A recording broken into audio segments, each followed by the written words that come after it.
আচ্ছা বন্ধু, তুই নামাজ পড়িস না কিসের জন্য বলতো? তুই নামাজ পড় বন্ধু, তোর পায়ে পড়ি, তুই নামাজ পড়। কারণ তুই যদি নামাজ না পড়িস, ওই পাশে পরপারে তোর কষ্ট হবে।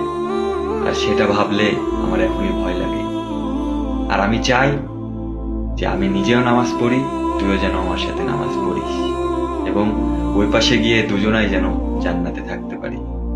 খালি আমি একা থাকবো জান্নাতে, তুই থাকবি জাহান্নামে। আমি যাব জাহান্নামে, তুই থাকবি জান্নাতে।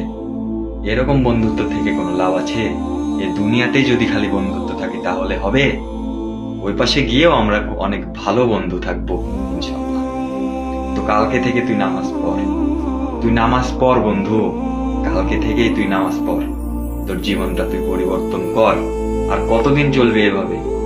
কতদিন আর কতদিন চলবে? অনেক তো হলো, বাদ দে এবার, এবার তো বাদ দে।